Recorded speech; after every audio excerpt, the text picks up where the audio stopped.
Hello, friends. Hello, friends. A tradition unlike any other. Oh, my goodness.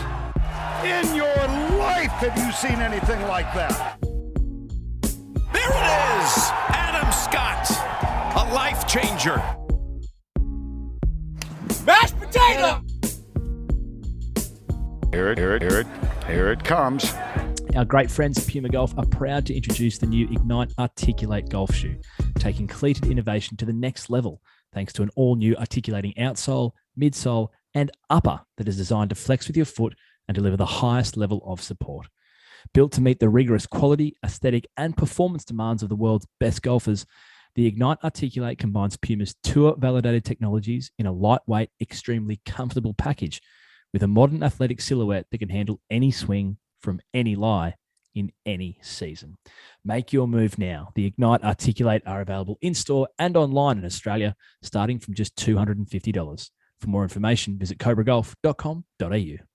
This is the 19th tee. Kieran Marsh, Nathan Drudy back with you. Drudster, it's been a little while, but I'm pleased to say we can ring the bell again, my friend. It's been a long time, actually, in between bell rings, of course, which signals a win for an Australian anywhere on any worldwide tour. I speak, of course, of a great friend of this podcast and one of the emerging stars of Australian golf, Grace Kim, with her maiden victory, Drewster, on the LPGA Tour over the weekend, with a win on the opening hole of the playoff, I believe, at the Lottie Championship. A well-deserved win, and probably one that we've seen coming for a little while. It's such a promising career so far.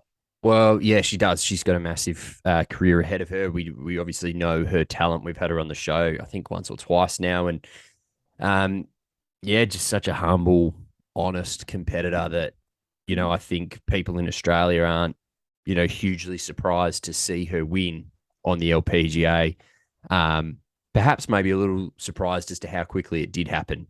Marshy, I think, would probably be a fair assessment of where things are at for Grace. But what we were just chatting about before, what this opens up for her for the remainder of this year is enormous. So massive congratulations to Grace Kim. Just I think the word that I think of, having spoken to her a few times is she's just so humble. Took the time today to reply to our message that we'd sent to her, and she didn't have to do any of that. Just such a humble competitor that it's great to see her doing wonderful things on the biggest stage in the women's game. Absolutely, Drews. I think, obviously, plenty of other stuff on tonight's episode as well. Speaking of Australian success, we do have a chat coming up that we recorded a little earlier last week with Order of Merit winner David Micheluzzi. We'll also speak a little bit about some other Australian success across the world and touch briefly on Matt Fitzpatrick's win at Hilton Head. But we absolutely should be leading off with Grace's victory, not only because it's Australian in flavour, but for all the reasons he just flagged about what lays ahead of her. Quite incredible, really. I mean, in Hawaii, first and foremost, that's been a happy hunting ground for Australians in recent years. Cam Smith, of course, the winner in Hawaii in recent memory as well. But I kept a close eye on this score as it was evolving, and she really emerged early in this tournament. And I think that's probably the most impressive thing. I mean, you mentioned how early it is in the career. It's only her third start on the LPGA since gaining full status on that tour. But the fact that she was able to hold her nerve and really maintain a lead, obviously got challenged late in a three-way playoff, but I was really impressed by the way in which she spoke about embracing the nerves. Like, she didn't shy away from the fact that there were butterflies in the tummy. Of course, there was going to be when you're in contention for the first time on the most prominent women's tour in the world, but she really lent into that. And I think it served her well, particularly when the pressure came, as it did in the playoff hole, because if you watch the way in which she got up and down to get herself into the playoff, obviously, from the greenside bunker on the 18th, and then a pretty nervous 8 to 10 footer, and then to, drill her approach on the first playoff hole within, a pretty regular birdie opportunity there. As we know, her iron play is so good, was unbelievable. So, we've, as you said, we've had a bit of dealings with her, and she's such an impressive human, let alone a golfer. And this is so exciting for her, not only because the win is just reward, but the opportunities it opens up, particularly for major golf this year. Yeah, I think looking back at her scorecard here, obviously two things that kind of stand out. First is the birdie finish today to get into the playoff, as you mentioned there, and then just we often hear players when we interview them talk about the ability to score, and I think for professionals, not us, it's very easy to go around in sort of even par and just play defensive golf and kind of not really attack. But you look at Grace's scorecard across the week, 6 bogeys in total, which in and of itself is impressive. But then her ability to make 7 birdies on the second round, and then another 6 birdies today. Like, just the ability to go out and actually find the bottom of the cup in a real short manner was really impressive. So I think it's worth just calling out that it's not just, she didn't just putt it around and kind of play defensive golf. She went after it. I mean, her driving stats, you just recount some of these. 296 was her driving distance in the first round, and hit 14 of 14 fairways. It was the putter that let her down there. 33 putts, obviously, but 48 of 56 fairways hit for the week. 54 of 72 green in regulation. So she really putted quite well throughout rounds 2 and 3, 27 putts. So all round complete performance. Great amount of stuff coming up for her this year. Wins 300k as well, if you don't mind. So yeah, it's been a pretty good week for Grace Kim, which has been really exciting to watch her growth. So I'm sure you'll run through the list of things that come with today's win, aside from the paycheck and all the other niceties. Yeah, I mean, she's major golf. I mean, I think that's probably, winning is important. And it's a second win as a pro. She won once on the Epsom Tour, from which she graduated onto the LPGA, and now she wins for the first time on the LPGA, the first of many, you would assume, given how sustainable the game looks so early in her career. But now it's the doors that opens up. So she's booked a place in the Chevron coming up.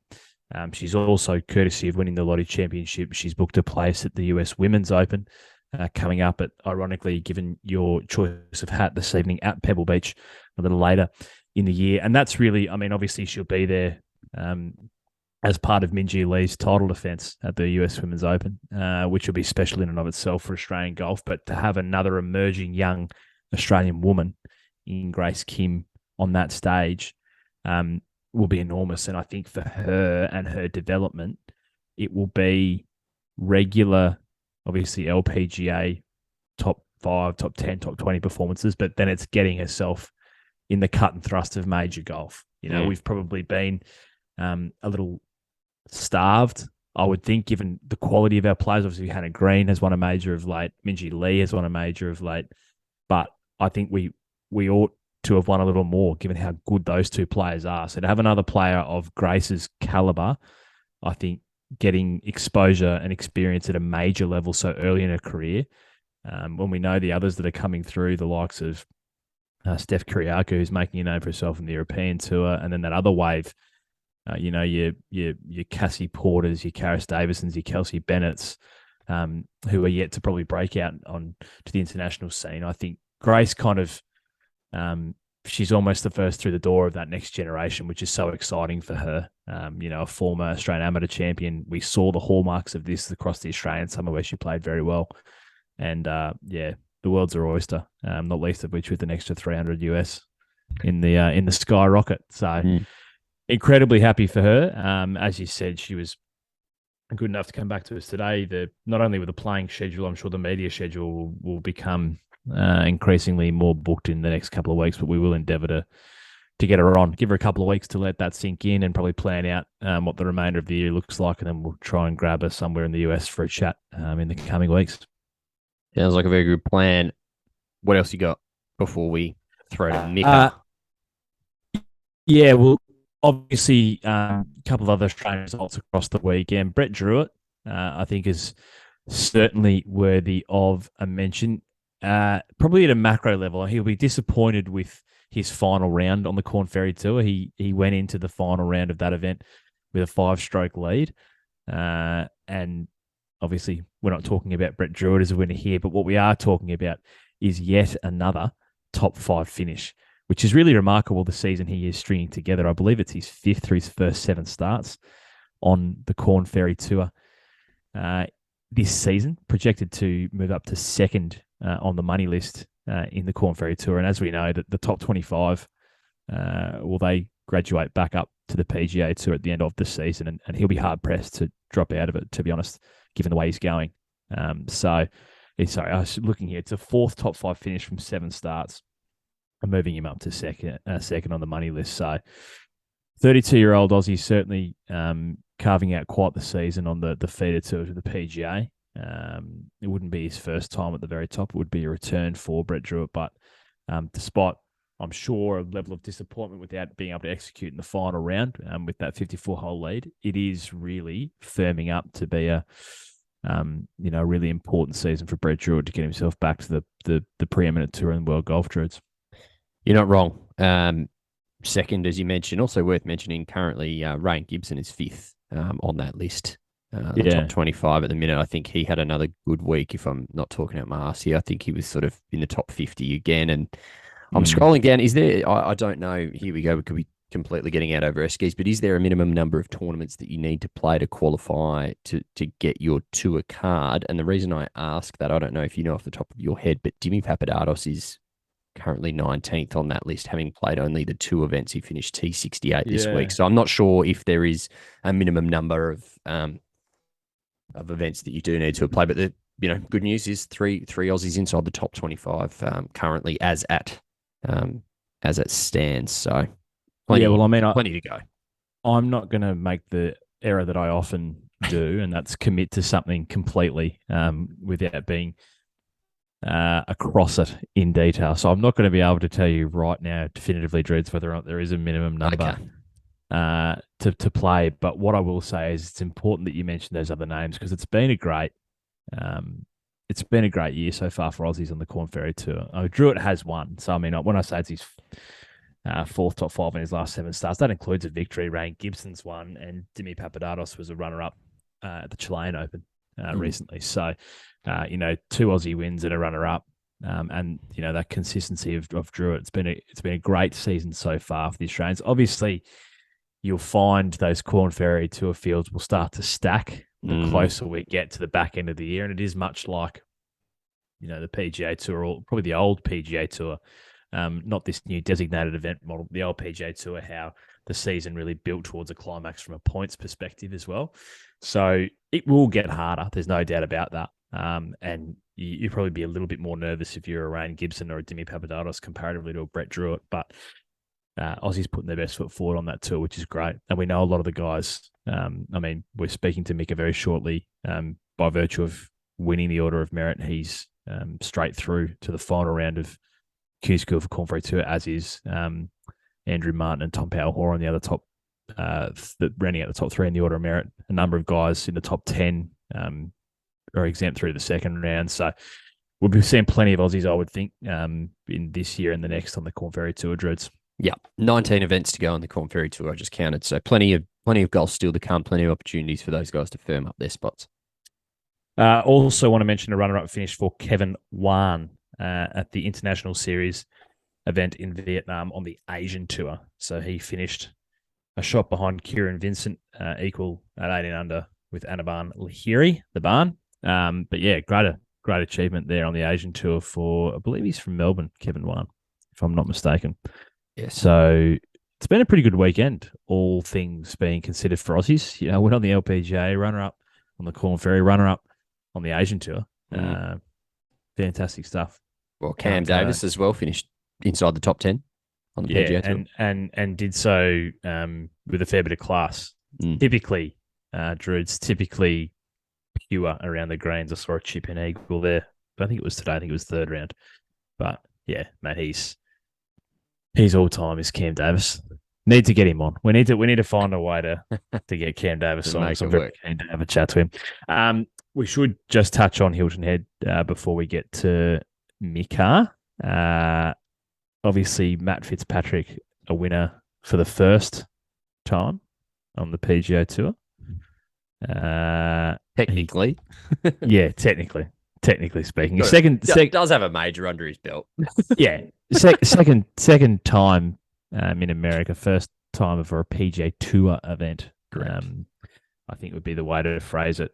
I think we saw golf today that we expected Matt Fitzpatrick, and probably reinforced the reasons why we were a little disappointed in the relatively limp finish at Augusta National a week earlier. But in general, that was great golf coming down the stretch. I was pretty happy that Pat Cantlay let himself out the back door and got out of the way while the big boys played.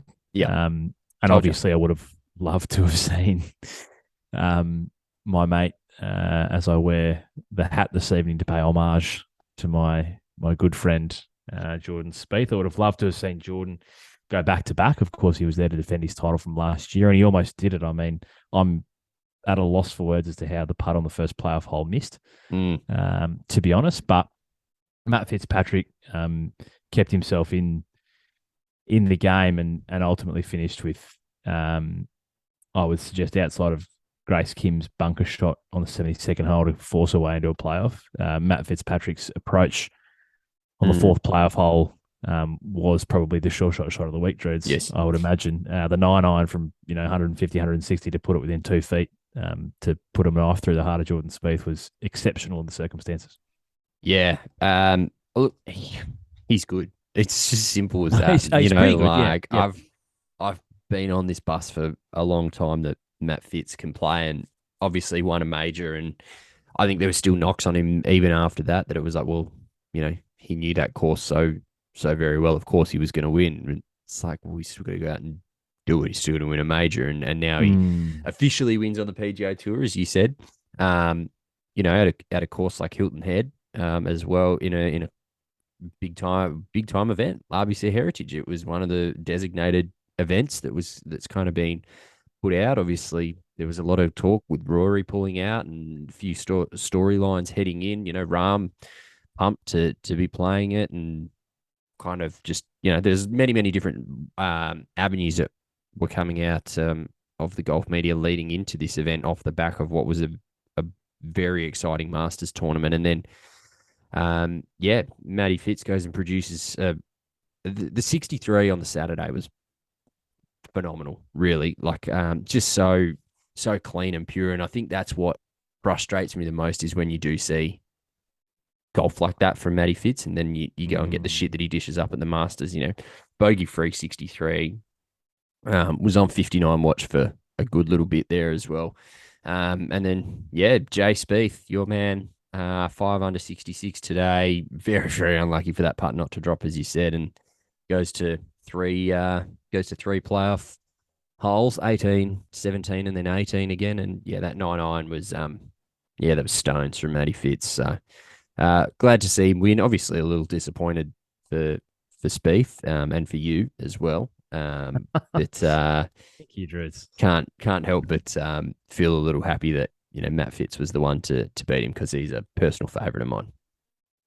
Look, I think, I mean, I'm obviously disappointed. I'm disappointed most weeks when Jordan Spieth doesn't win, but I'm not at pains to lose to someone like Matt Fitz, so I've got a lot of time for just a really all-round game. There's not many weaknesses in Matt Fitzpatrick. Now, he's not all-round the quality of a Rahm or a Scheffler. No. But he's not a one-trick pony. Like, he's not just long, or he's not just irons. Like, he's a really complete player.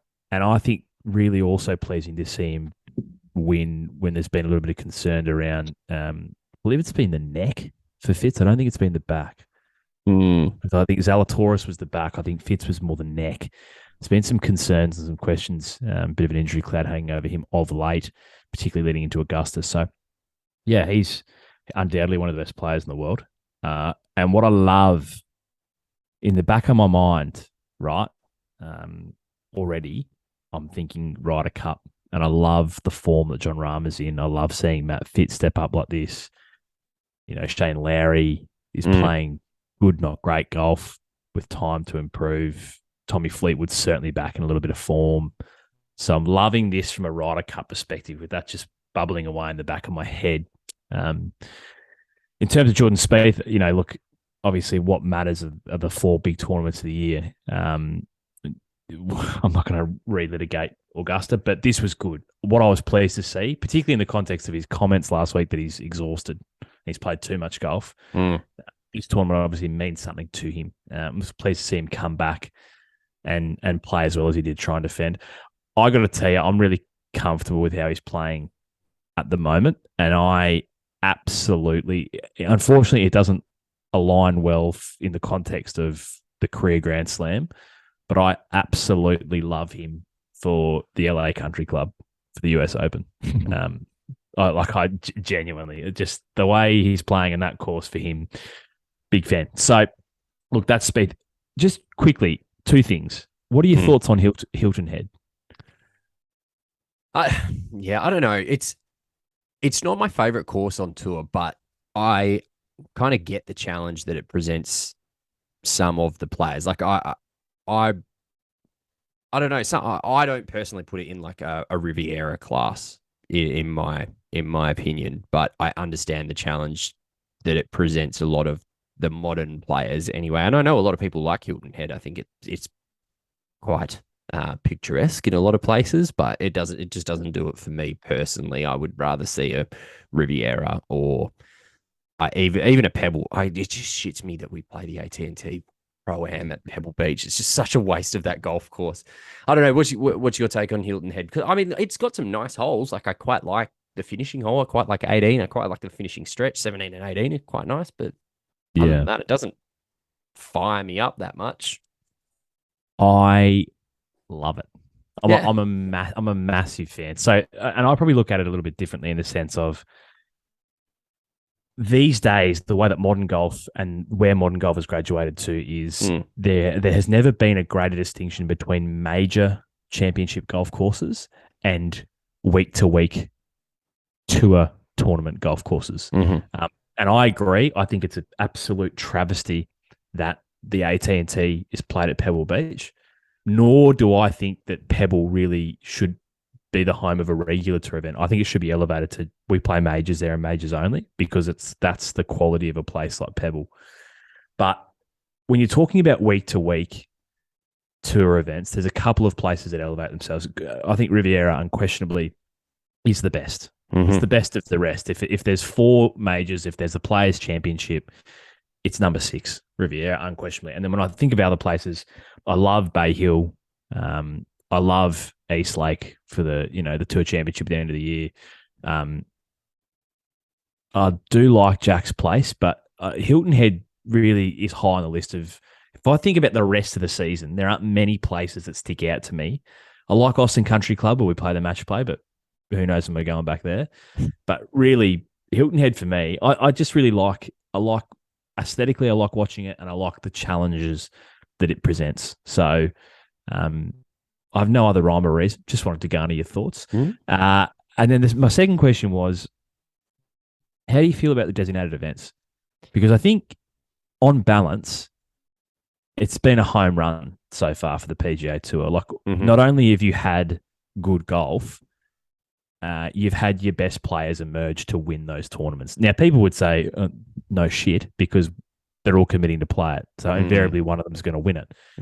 But it hasn't been uncommon in the past. We've had a stacked field and pick out a name. Scott Stallings has put his hand up and won a tournament. Like, not to pick on Scott Stallings, but what you want when you pull these tournaments together are things like this, right? Is Matt Fitz and Jordan Spieth going head to head into a 4-hole playoff?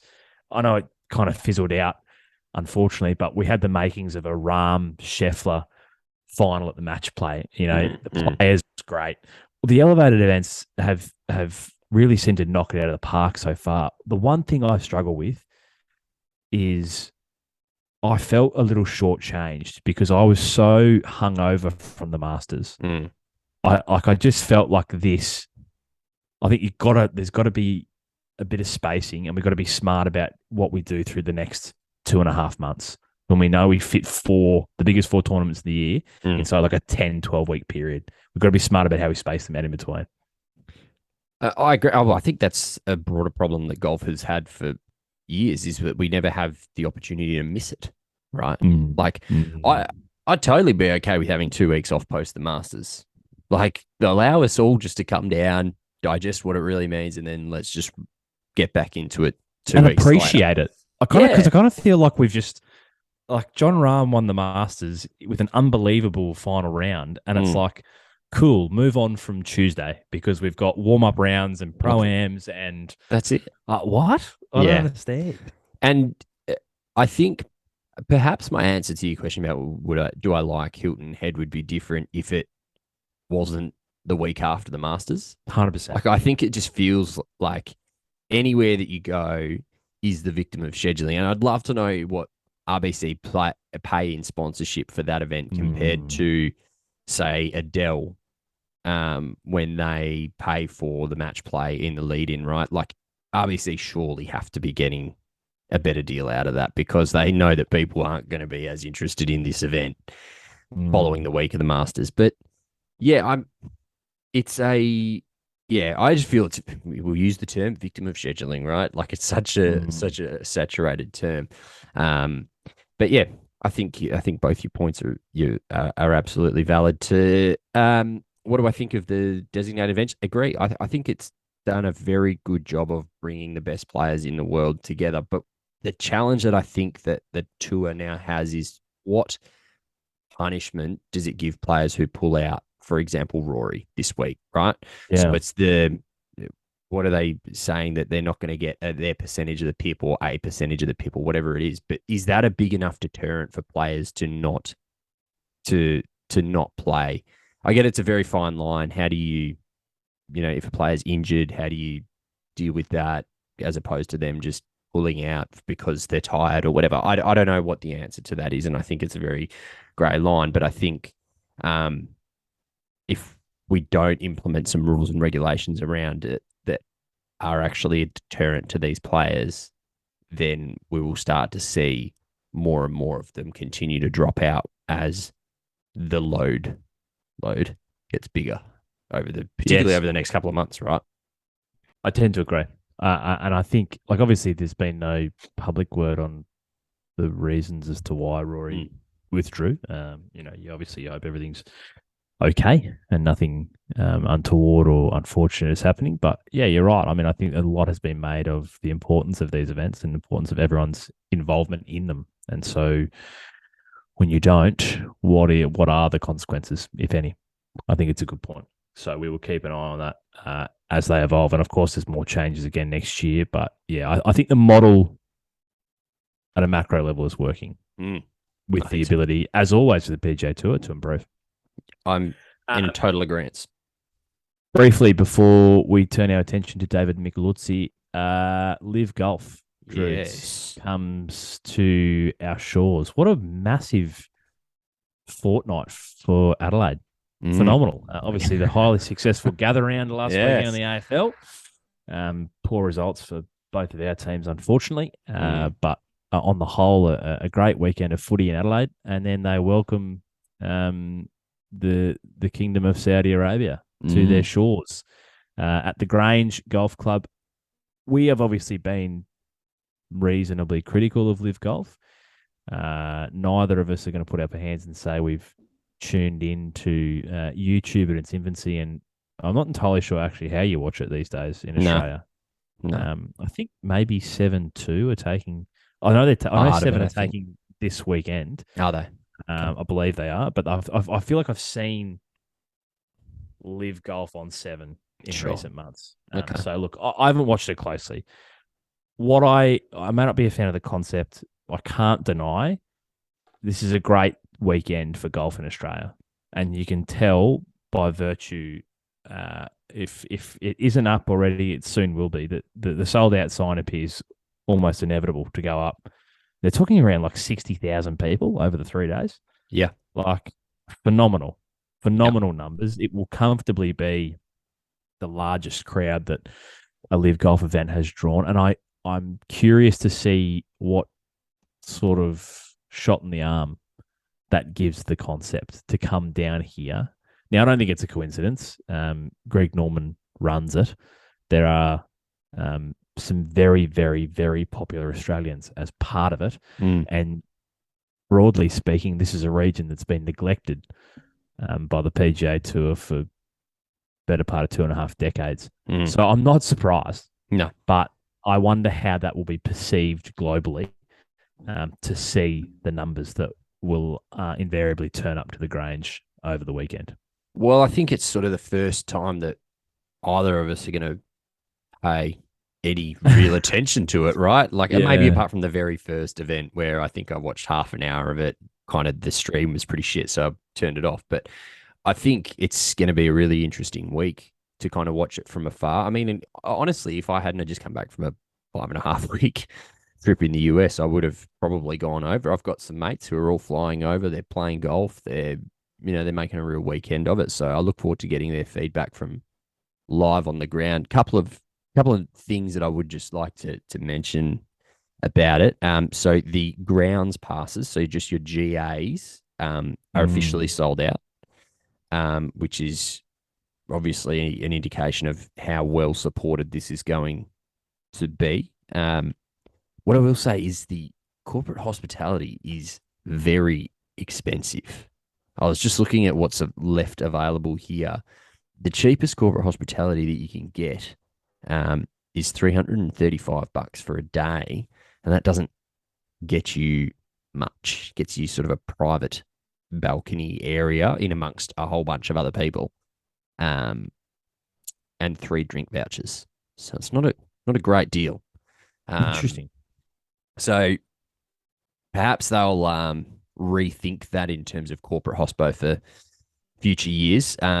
All I can compare it to is what we paid for the President's Cup when we went over, and we obviously had the 4 days in there, and I think it was definitely under $200 a day, roughly. So it'd be real interesting to see the Grange. Obviously, an impressive golf course in and of itself. A few rumours circulating over here in the West as well, KM, that Greg Norman is spending a little bit of time at Joondalup Resort in and around the Live Golf event. So I would suggest there will be some form of proposal of expansion. It would make complete and utter sense. Joondalup is hosting the WA Open this year, or in the upcoming season. Not a great spectator course. You've played it. I've played it more than what you have. Tricky spectator course in terms of grandstands. Not an easy walk. Well, definitely not an easy walk, and a very tricky in terms of getting grandstands in Infrastructure, hospitality. Yeah, so be really interesting to see. Well, I think our best bet for that is Lake Karrinyup, and whether they want to take it on, who knows. Not really sure. So anyway, there's a bit of info for you. Ironically, though, would be a wonderful broadcast course, just in terms of the looks you get, the gorges, the flyover shots. It'd be the forced carries. Like it'd be a great broadcast product out of Joondalup. There's no doubt about that, which may well be where their focus is and where they pivot. One thing I'm really intrigued about leading into Adelaide. So the concept, if you take a step back and look at it, it's been advertised as it's golf but louder, right? That's their tagline, and that's everything from the names to the fucking colors to the DJ who's playing the music, and that has worked because what it's generally done is plug a hole that would otherwise be filled by patrons. Sure. Like the noise of the music has plugged a hole that would otherwise be, you see at regular PGA Tour events where there's thousands of people. Yes. And I'm fascinated to see how those two things marry up, because they don't need it this weekend. And I wonder if it will be too much to have the general murmur of the crowd mixed in with like fat house beats out the back whilst we're trying to play a tee shot into a par 3. Sure. Because there's been a lot of build happening at the Grange. There's one hole, I think it may be the 12th. Yeah, it's 12th. They've essentially tried to build it out as the 16th in Phoenix. Correct. Right. So I don't know how much you'll need to manufacture that they've had to do for the other events. And I'm really intrigued to see the marriage of those two, like the natural ambience and atmosphere, as opposed to their created one. Yeah. That will be, really interesting. But yeah, look, as I said, neither of us are a huge proponent for the concept. Cannot deny that it's a great weekend for Australian golf. So yeah, Huge weekend. Looking forward to sitting back and observing. Still not entirely sure if I'm supposed to be more excited about who individually wins or who wins the team, but we'll figure that out. We'll watch it and we'll feel what we feel, Yeah. and we won't fight it. So, I tell you what, I'm actually really looking forward to watching it from afar through the broadcast. If Channel 7's picking it up, which will be great to watch, but then also to get the feedback from my mates who are on the ground to kind of understand exactly what sort of environment it's creating. So, yeah, looking forward to kind of marrying those two up and working out exactly where it all sits, because I honestly think they would be stupid not to add another live golf event here, whether that's Perth, Brisbane, whatever, right? They'd be stupid if they didn't. So, because it's clearly been very well supported. So, yeah, real interesting to watch this weekend. definitely on 7. Excellent. I'm reading here, televised. So 7 Plus has been taking a lot of it, but this event specifically will be televised on the linear channel 7 Mate and 7 2. Cool. So, excellent. There you go. Right, that 15 minutes, eh? typically speaking, unbelievable. That is a great little segue into our review of the Australian summer. We probably had pegged this as, we might have a brief chat to the Order of Merit winner, and then also maybe flesh that out with our own reflections on the season. Typically, as we have found with all of our conversations, both recorded and otherwise with Mika, what you intend or plan to be a short chat, often, as is the case on this occasion, turns into the better part of an hour. And that's just because we love speaking with him, but he's also a deep thinker, and very rarely gives you brief answers. So really excited, because you and I both really enjoyed this chat, not just about kind of his reflections of what was undoubtedly a breakout year for him, but probably also similar to the conversation we're having at the top of this episode about Grace Kim, the doors that it opens and what it means for him now. So obviously his status for the DP World Tour, alongside Tom Power and Andrew Martin, is for next season. Yeah. But there are opportunities, not least of which the Open Championship, but there are other opportunities that will pop up for Mika this year, not just on the DP World Tour, but also likely on the PGA. And then, of course, he has the Corn Ferry Tour Q School at the end of the year. So great chat coming up momentarily with Mika, but briefly, Drudes, the Order of Merit, if you please, because it was a runaway season. You'll hear the numbers that Drudes goes into from a data perspective for Mika. It was a runaway season for him, but there were plenty of others kind of jockeying for that second and third spot. Yeah, well, yeah, that's. We run through it all with Mika as well, as you mentioned there. But he wins the Order of Merit, 1,455 points, almost half that. Tom Power Horan, who was a 2-time winner, on the tour this year. So him and Mika really dominated. Andrew Martin 661, Michael Hendry 582. So that was pretty tight. And John Lyris, I think, played pretty well in the final event to finish in the top 5. Dean Lawson in 6th, Brett Coletta in 7th. Elvis Smiley had a really good year after a pretty sluggish start, finishing in 8th. Justin Warren 9. Lincoln Ty in rounding out the top 10. The only other one that I do want to mention there is Hayden Barron, who finished in 12th place and was named Rookie of the Year. So Yes. worth mentioning Hayden. Had a really, really good year on tour, and just played every event that he could, and seemed to not be out of place in his first year on the big tour. Completely agree. And I think probably more broadly, we said it a few times throughout the season, both in our own reflections on tournaments, but also when we had guests. Congratulations must go to the tour.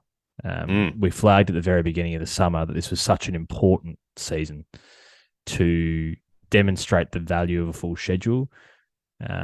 both to the playing cohort, to the fans, but most importantly to future and potential commercial partners. And I think they did that in spades. Absolutely. So, yeah, absolute congratulations goes where it ought to the tour for delivering on that. And, we'll be the first to say that we hope to and will continue to support the evolution and growth of that moving into next season as well. So, crazy to think we're already talking about next season. Obviously, Yes. round one of Q School has just been completed. We'll probably reflect a little bit more on that when we get to the pointy end and see who gains their cards for next year. But it was a wonderful year, and long may it continue as we progress towards the back end of 2023. That'll probably do us, Stroots. Yes. Pleasure to have your company. We will have coming up next week the long-awaited review of USA 23, the trip of the Drudies on their honeymoon. Obviously, that's nice, but probably a bit more of a golf focus than, day-to-day ins and outs of the honeymoon. But that's coming up next week. Without any further ado, here is your Order of Merit winner for 2022-23, David Micheluzzi. Well, Druids, it wouldn't be a proper review of the 2022-2023 Australasian Summer if we didn't speak to our guest this evening. Pleased to say it's not the first time that he's been on this podcast, and I know since we managed to get this locked in, you've had to tuck it under your belt, essentially, because you love this man. We both do, but you in particular have quite a soft spot for this man. And quite a soft spot for his hashtag data that you've gone into the annals to work out across the entire summer. So he is a 3-time winner across the Australian summer, and more importantly, the winner of the Order of Merit and a great friend of this podcast. It's a pleasure and a privilege to welcome once again David Micheluzzi. Mika, congratulations, our friend. I shouldn't say mine. My first question is, has it, and we'll get to all the kind of logistics and the details of what's ahead of you, but with the benefit of a little bit of time, has it genuinely sunk in what you've achieved this summer? We were just chatting, me and Nathan were just chatting about that before. It has, but it hasn't. I'd say, I'm saying, everyone's saying congratulations and all that. It's been pretty cool, and they're saying when you go over and all that, and the season starts in November, and I'm gonna be playing almost a full year on the DP World Tour, and it doesn't hit. It hasn't really hit me, but then I was thinking about it the other night, and I'm like, fuck, I'm actually going to play on the European Tour. But the European, because the European Tour is it's been the European Tour for so long, for some reason that hit me harder than it's just the name of it. Yeah. But it's the same tour. But because I thought to myself, I was like, it's the European Tour. Holy shit. And then oh, okay. And then it kind of slowly sunk in. This year, I think with the Open and all that, I've already booked most of the stuff. Coaches are coming, families coming and all that. That's properly sunk in. That's going to be so cool. And I've got a couple things too that I'd like to share, which you'll absolutely froth over. Well, we'll get to those. It's going to be very cool. We'll get to those momentarily. If it happens, I'll be frothing it more than obviously anybody. But it should be really cool. It should be really cool. Okay, well, we'll keep that in the holster because we don't want to. Yeah. Once the toothpaste is out of the tube, it's hard to put back in, Mick. So we'll keep that in the holster for the time being. Oh, you guys are going for it's about this, and we will. I think get to, I suppose, the logistics and all that lays ahead and the decision making, how you plot out your year, etc., etc. But to start there would be to, I suppose, almost diminish all that you've achieved. So it's important to reflect on what's happened across the last 5 or 6 months. Where I want to take you first is probably right back to the start of the summer. Mm-hmm. And I feel as though the first couple of times, we had spoken to you on this show was kind of preceding where you are now, but it felt as though you were on the right track. You were saying all the right things. The belief was there. The golf just hadn't caught up probably with where your mind was in terms of what you were capable of achieving. Yep. I suppose my obvious question is, when you set out at the beginning of last summer, did you envisage 3 tournament wins and topping the order of merit? Or have you actually exceeded, I suppose, the expectations or the goals you'd set for yourself at the start of the summer? I'll be lying to say that I would have, like, if at the start of the season, winning 3 times was not on the radar. Winning once may have been on the radar. Winning 3 times was a bit scary, I think. But not only that, the second, the third, the fourth, and the sixth as well. It wasn't like it was just a fluke. So at the start of the year, it was like, I want to win the Order of Merit. That's my goal. I feel like I'm a good enough player to do that.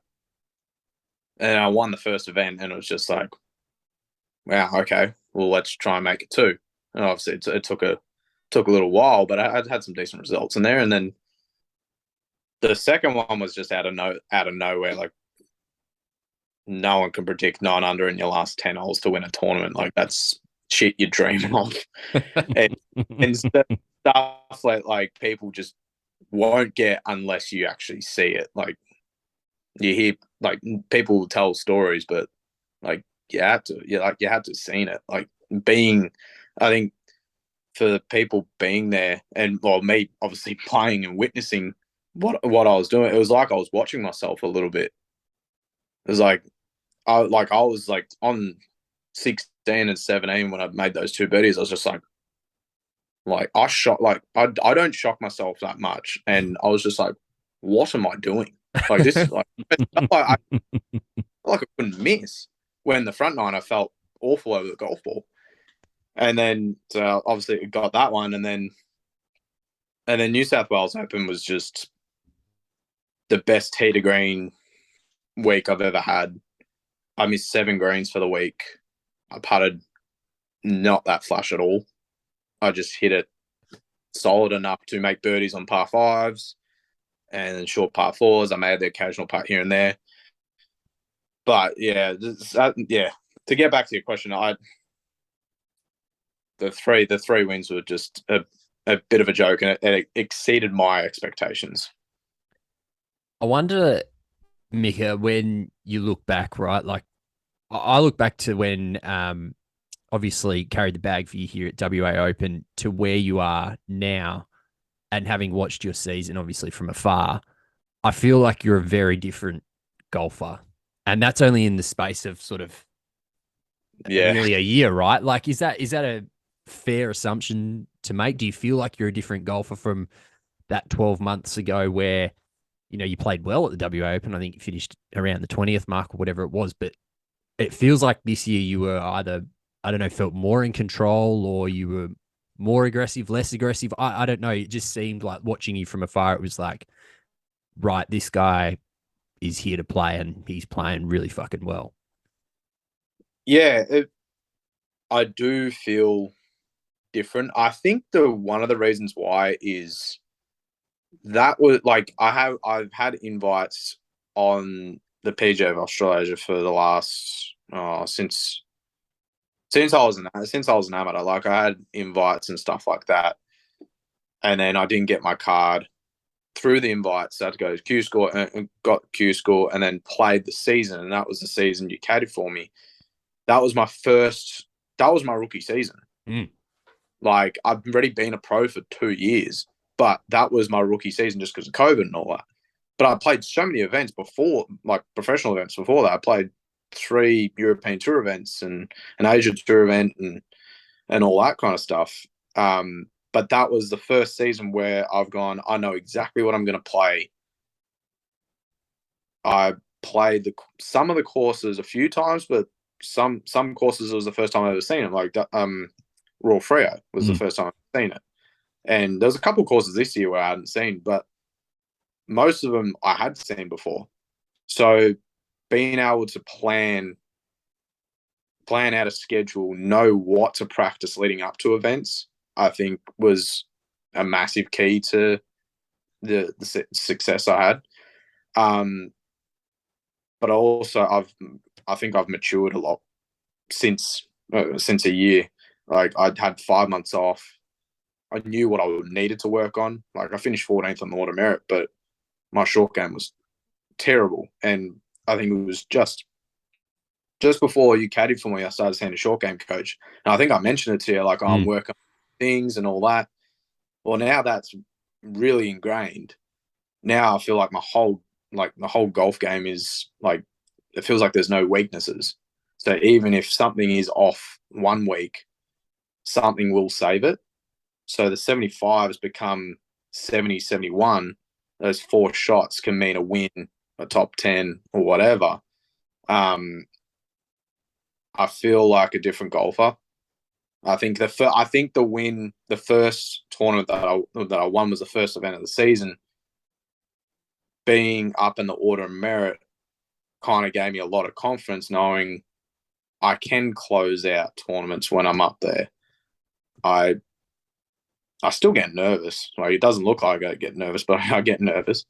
I'm less nervous now because of the reps of playing events and the amount of times I put myself in those positions that I can go finish it. I have the confidence to go and finish it. And yeah, so I think I'm almost a completely different person, even though I'm still the same old Mika that swears a lot, drinks a lot of Coke, has HSP, KFC, and all that kind of stuff. But for the golf part, I've changed.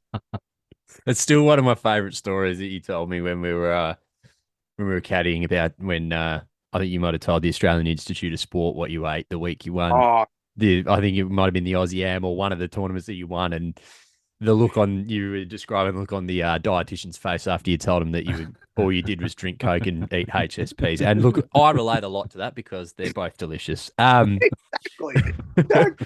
But look, hey, whatever you eat, as long as you play good, who gives a shit? Some of the stats, right? I mentioned to you I had some stats, and you know that I love some statistics. So I want to rattle these off, Marshy, if you please indulge me for a couple of minutes here. So I think when you actually start to listen to this and reflect on it, the dominance of the season is so evident. It wasn't just one. You didn't win the Order of Merit off the back of winning one event and playing well. You actually dominated the whole year. You obviously won 1,455 points. Tom Power-Horan was second. He was nearly half that. 17 events, 3 wins, another 3 top 5s, another 4 top 10s, and another 4 top 20s, which meant you finished in the top 20 of tournaments 82% of the time this year. Started the season ranked 697th in the world, ended the season ranked 370th, according to the OWGR. Take of that what you will. 162 below par. The next best was Tom Power-Horan, 125 below par. 272 birdies. The next best was Dean Lawson at 240. Like, when you actually stop and think about how it wasn't, like I say, it wasn't just one stretch. It was just dominating the whole year. I mean, how does that all sort of sit with you when I just read that? Obviously, there's a lot of numbers there, but how does that kind of sit with you when you go, shit, this was a big year for me? Yeah, it's the under par one is quite big. If you look at it like the tournament, like divide the tournaments away, that's like 10 under par. Yeah, something there's like 11 under par or something like that for every tournament. Obviously, I didn't shoot that most of the time, but like to try and shoot under par every round, and I think it goes to show like you don't have to do anything amazing to. You have to do some stuff amazing to win. Like there obviously there's a chip in, there's a stretch, there's all that kind of stuff where it does propel you into winning. But going off what those stats say, if you shoot 2 to 3 under par every round, even on the easiest days, and then even on the hardest days, like it all adds up by the end of the season, and who knows what you'd finish. I wish someone told me that earlier. Like I know like I think there's a stat on the PGA Tour. I heard this years and years ago. I don't know if it's changed, but if you're on the PGA Tour and you shoot 71 every round, I think it's the equivalent of keeping your card or something like that. Mm-hmm. Which I questioned it because I think it should be maybe a shot lower, but like all you have to and that was the thing at the start of the season. All you got to do is just shoot under par, and like you're going to be up there unless the week is really easy. Like say like the W Open, you caddied for me. Well, I shot 6 under for 2 rounds or 7 under for 2 rounds, and I was 5 or 6 back. Like yeah, I'm going way back, but I think I was like 15th or something like that. But then you go to say a harder week, say like Hunter Valley maybe, or say Moona if it's really windy or something. Like one of the years was obviously a really really bad cut, but like you just try and shoot under par, like it all adds up. So that's I think that under par stat really was like, wow, that was actually pretty impressive. I think, and the birdies as well. Obviously, you got to make birdies to win golf tournaments, so that's given chances with like 8 or 7 iron, 8 iron down. Like that's all improved a lot. My putting's improved a lot. I've stuck to I've had 2 putters this season, but they're all the exact same specs, exact same like face balance, same neck, same length, everything. But it's just a different. Like I've got a 2-ball now instead of the number 7 Odyssey, like sticking to one putter and just working on holing putts, having the fit when under pressure, especially under pressure, like you got to know what you do, what your tendency is, and when you change so much. And I've done it. I'm so guilty to it that I've changed. The season before, I changed 6 putters. Like it was horrendous. Like it's something you shouldn't do. Like especially throughout the season. You do it off season, not in season. But this year I said, nah, I'm only going to use the same putter once, or same style of putter, same length, all that kind of bullshit, and just go from there. Under pressure, my putting was amazing. When I need to hold putts, I hold putts. Like if you look over the putting stats, it probably maybe wasn't that great. My ball striking was really good. But when I was under pressure, I was able to hold the putts that I needed to. And I think that was also a big key too. So, yeah, it's come a long way. Sorry to drag on a bit, but Hey, mate, your show. That's fine.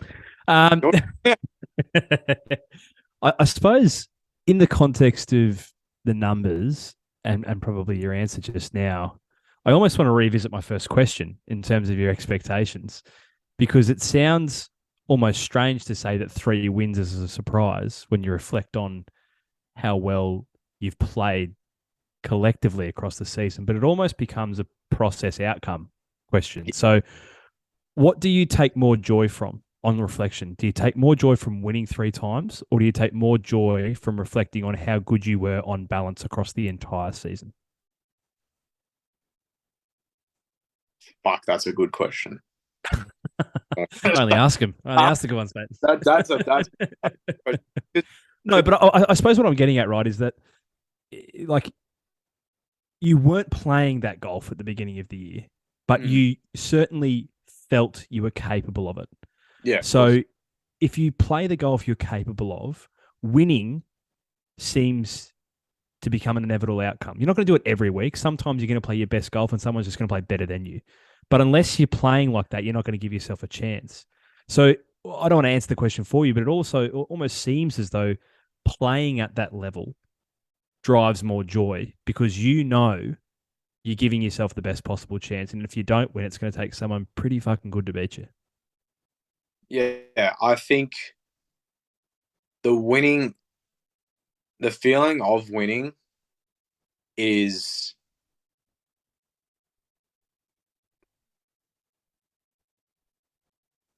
I'm going to say this in the nicest possible way because I know there's a lot of people on fences, and I can't say because I have not had a chunk of money thrown at me, but winning a tour event, I know it's a new tour, but like I just felt like obviously I wanted to play live because obviously there's a lot of money there and all that. If I had the chance, I'll do it. But then looking back, like looking at the history of players that have played in Australia who have gone on to do big things on the European Tour, PGA Tour, major champions, all that kind of stuff. The winning those events that they have and potentially could go in the same pathway feels massive. Like that gives me the biggest buzz of anything. So I think that to answer your question, nothing beats the feeling of winning. And I hadn't done it for 5 years. So I had no idea what it felt like. And to do it 3 times, it was pretty cool. So I think the first one I didn't really soak it all in because it was just such a shock. The second one was kind of like, yeah, it was cool. I was more excited about the round than anything. But then afterwards, it was just like, wow, I won a tournament. That's pretty cool. The third one, really, I like embraced as much as I could, and I just feel like feels like if anyone chucks, obviously a lot of money is a lot of money. It can change your life, but I get the winning tournaments of like historic events. I think means a lot more than the money side. So if people take offense to that, I'm sorry, but that's just if I did get a big chunk of cash, I may think about it. But to answer your question, the winning is you look at I think the winning at the time feels great, but then once you reflect back on what I did and all that, I think they're both pretty equal. But the winning at the time, there's nothing like it.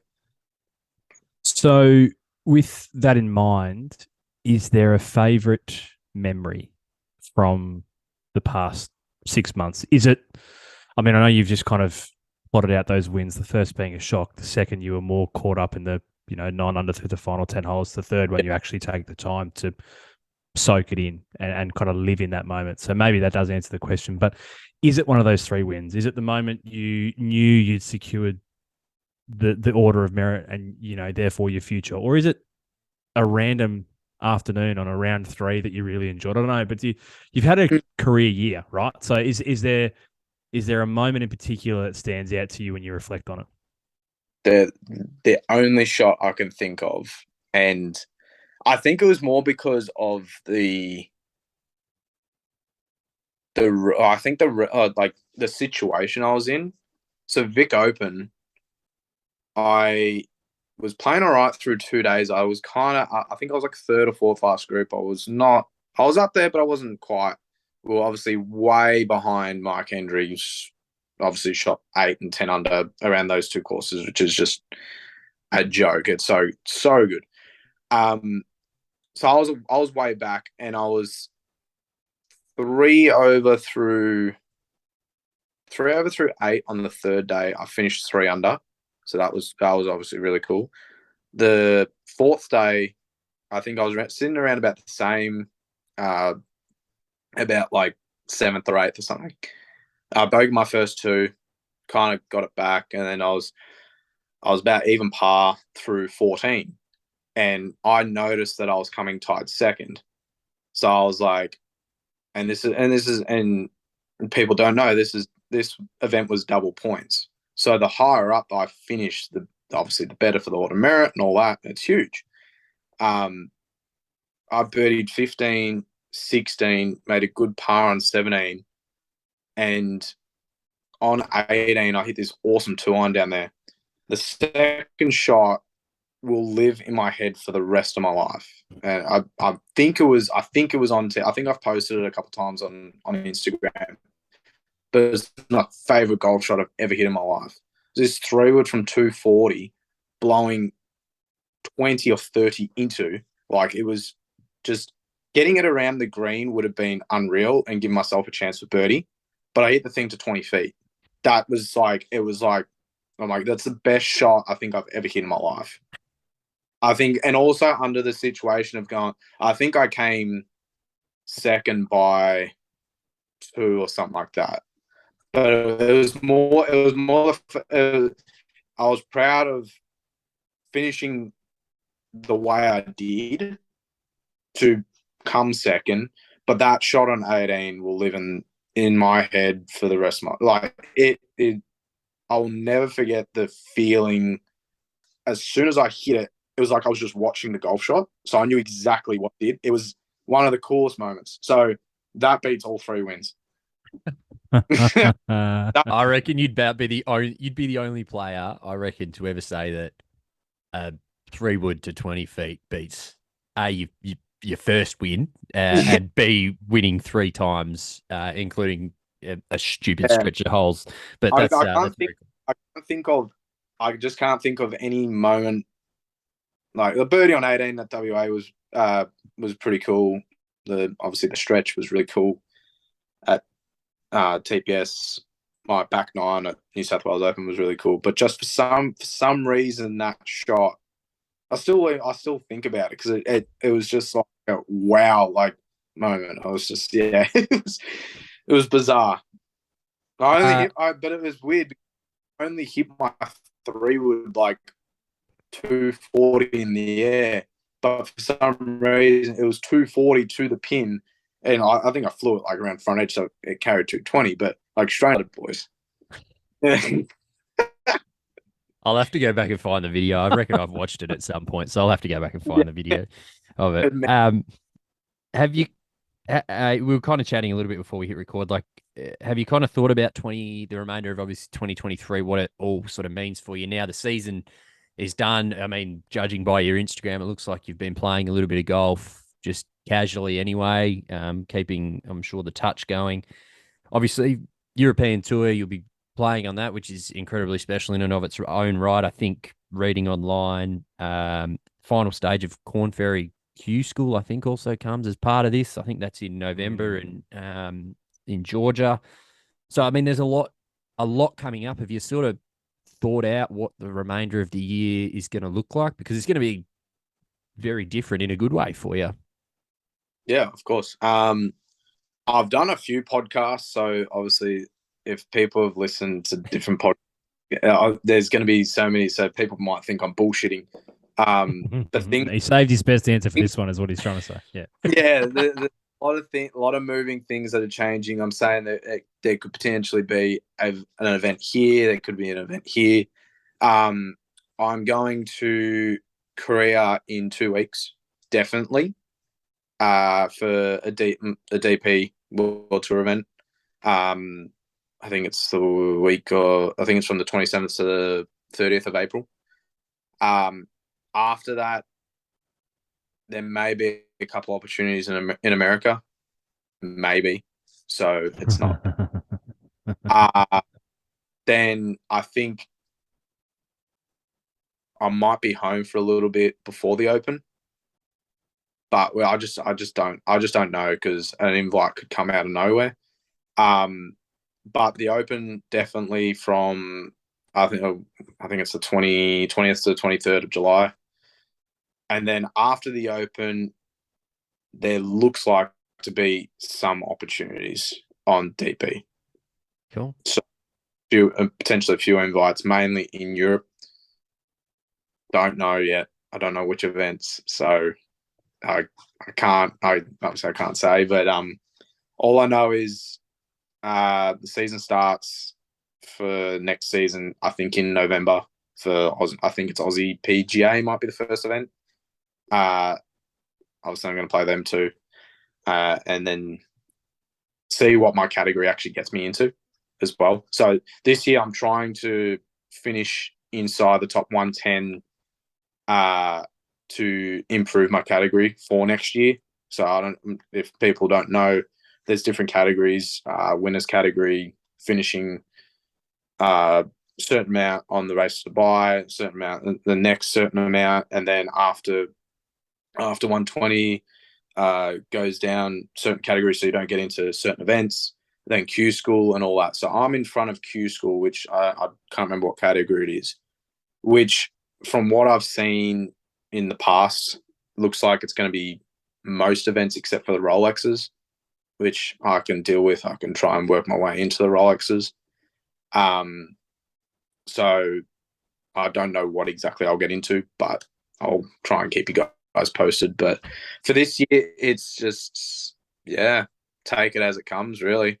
All I just know is that I'm going to be playing in Korea and then playing the Open. Those are the only two that I locked in.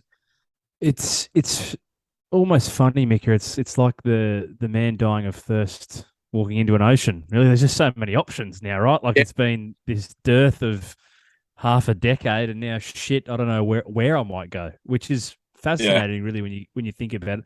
Somewhat terrifying for you. You actually being in a position to have to make decisions sometimes as well. So I wonder, where's your mindset in terms of am I prioritizing opportunities out of the States because that's the pinnacle of the game and that's ultimately maybe where I want to get to? Am I working everything around a lifetime opportunity to play in the Open Championship, or I'm just going to take the best opportunity at the time that it's presented and make the most of it? Like, kind of where's your head at? That's a good question. I think this year is more of the year to kind of take some chances.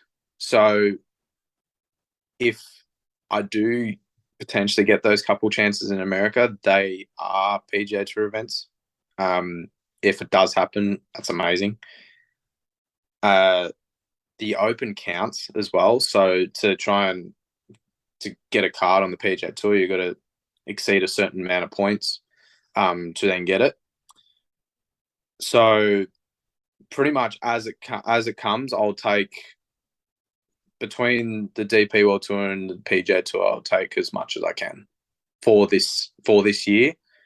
And then unless something amazing happens and I somehow get on the PGA Tour next year, I'll be playing full time in Europe, and it'll just be Europe because I want to try and do the exact same as what I did here. Play as many events as I can without burning myself out, but just to focus on one tour and one tour only, and try and work my way up from there. We've got two questions left, one from me, one from Marshy. I've got the important one to finish off. Obviously, spending 4 days with you, got to know you a little bit better. As everyone knows, you are an absolute rev head. So how much, obviously, you've had a great year, mate, in terms of points, everything that's come with it, but you've importantly won a bit of cash as well. So I'm wondering how much as a percentage of that has gone into your car, because when we were last talking, you spoke about there were cars that you were looking at on bloody Gumtree or Facebook Marketplace. You were telling me about all these cars that you were hoping to buy. And then I also believe that you might have left a piece of your car in one of the car parks of a golf course throughout the year as well. So as a percentage, how much of your winnings has gone into souping the car up / repairs / buying new cars? And what are you going to do with the car while you go to Europe full time? So percentage wise, I don't know, but I did don't care to add it up, to be fair. I bought a new car after Aussie Open. Little treat to myself after winning it was more after my first event, but I just didn't have the time to actually go out and buy. It was around Christmas time, so it was also a nice Christmas present too. I've done nothing to my other car. It's just sitting there and may get driven once or twice a week by my parents. I've done a little bit of work to my club sport as well. Just a little exhaust system and a tune just to help her breathe a little bit better and all that. But yeah, the exhaust, yeah. How did that happen? Just explain. What, did you just go over the speed bump so quickly? Yeah, I was over the speed bump. But at Victoria, my only criticism of Victoria is a fucking speed. They're so small. So like you drive over it, right? But you either got to go on one side. So one part of the car is going to go up and the other part's going to stay on the road. Or you just drive over the fucking thing, right? So like obviously the exhaust hangs low, right? And then it just ripped the friggin' thing off. And well, what are you supposed to? I didn't even know at the time that the exhaust actually came off. I was just like, did I just rip a hole in the exhaust? Because it obviously sounded a lot louder. Like, geez, I've somehow ripped a hole into the exhaust pipe. I'm like, I'm like, okay, whatever. So I go and park and I go to have a look. I'm like, oh my God, half the exhaust has come off from pretty much the front seat all the way back. It wasn't from the cat, but like it was from the first mufflers. And I'm like, yeah, that ain't good. So, and it was sitting there on the road or the side of the driveway. It was a good laugh when we obviously played the first one. Like, that's quite funny. Like, we had a good laugh. It just and just conveniently, it just fit in my car. Like it was hanging over the front seat and then obviously going in the back seat, but it just fit, which was so lucky because if I left it there, the exhaust would have gone. So I would have buy a whole probably a whole new system, or probably at least a catback system. But then the funny thing is, so I got it put back on the next day. It was fine, no dramas. It literally just came off the bracket, no stress. We go up to Cathedral, of all fucking places, after Aussie Open. And one of my mates is with me. He's caddying for me for the week. And he's recording us driving in to the Cathedral. Really cool driveway. Bit like dirt road, but it just looks really cool. Just up in the ground that like stopped the gate from going forward. Well, the exhaust hit that and I've ripped it off again.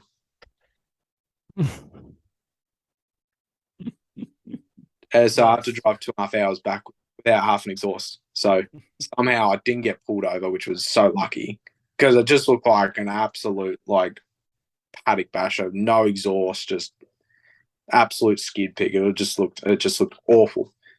So I'm like, you know what? Because my pop has a metal workshop. I'm like, can we weld it? Can we weld it on so we don't have to deal with this ever again? He goes, yeah, easy. So it's welded on.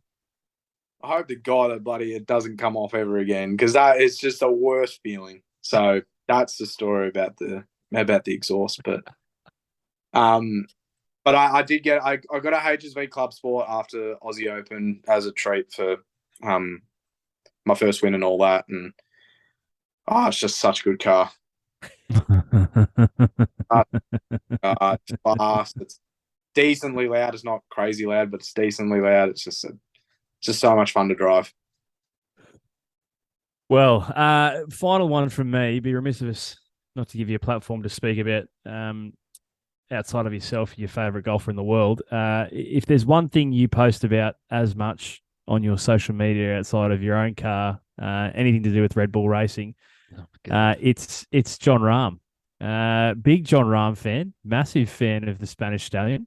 So just remiss of us before we let you go to reflect on his victory at Augusta National. Your thoughts? Well, it's just ironic that you brought this up because this leads into my story that I said at the start. I had a feeling it might. So it just hold on for a second. It's coming. So, like I always say, he's the best. He's the best player in the world. I think he's the most complete player in the world, and I think Scotty's just behind him.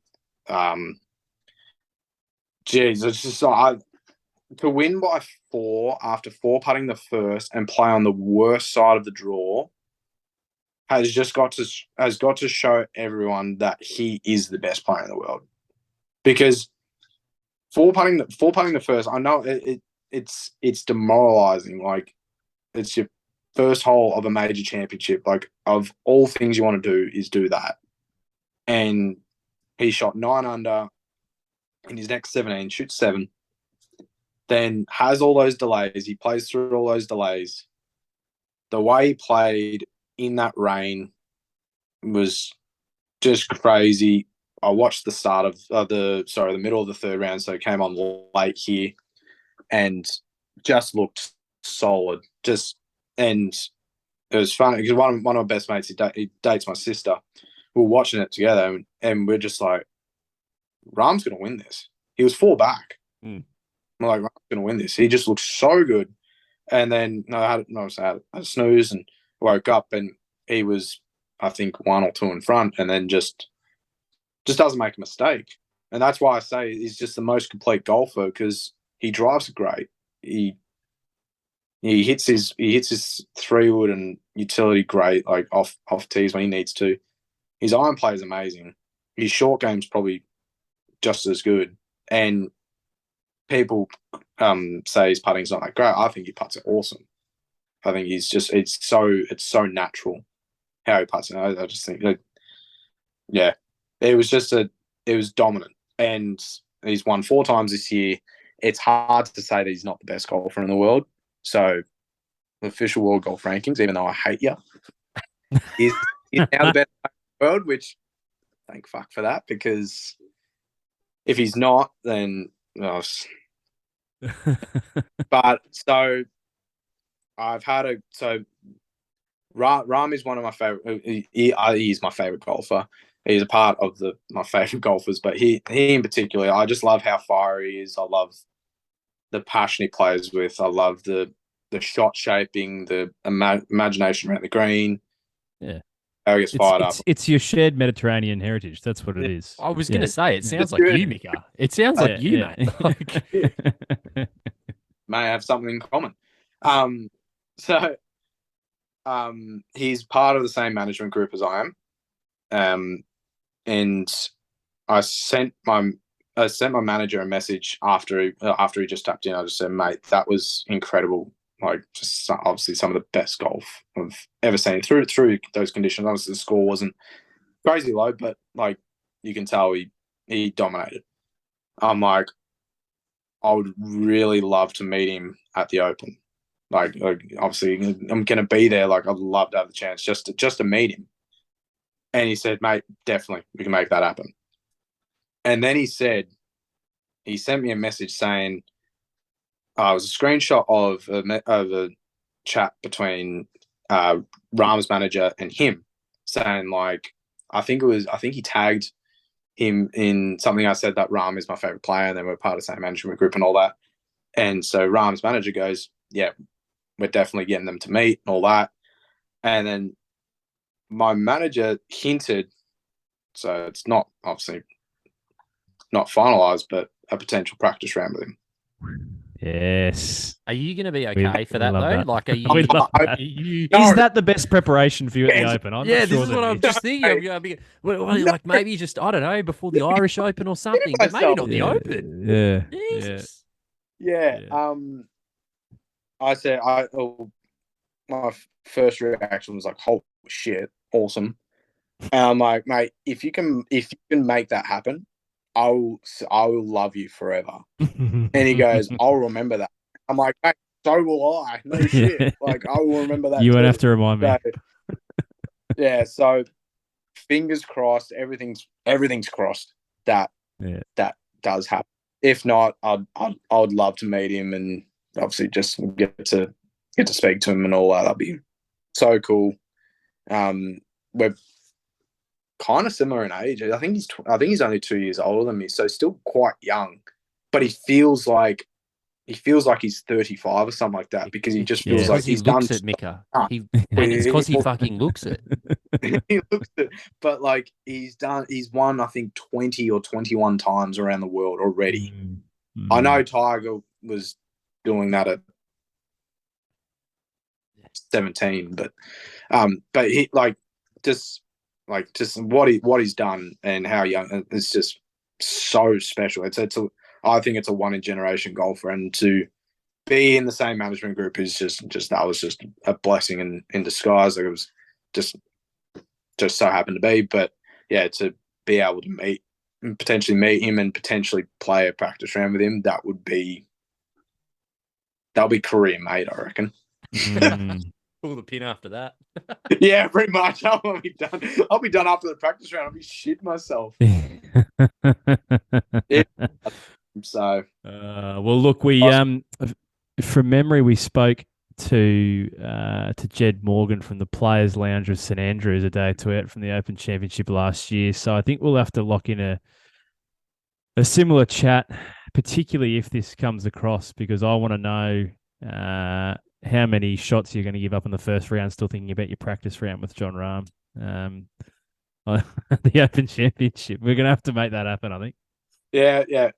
I'll try my best to make that happen, and then we'll make that happen. Mika, pleasure as always, mate. It's been we don't want to blow too much smoke up your ass, but you're a gem, mate. You're a very good friend of this podcast, and we obviously we've been very proud to see you do what you do across this summer, and it's just reward for mountains of hard work, and you've reached levels that we knew you were capable of. You knew it, and now the rest of Australian golf knows it, which is great, and no doubt you'll do us proud in the next 12 to 18 months as well. But mate, it's been a pleasure to be on the journey so far. We look forward to continuing to be alongside it with you. No, I appreciate it, guys. Thank you so much. Thanks for your time as well.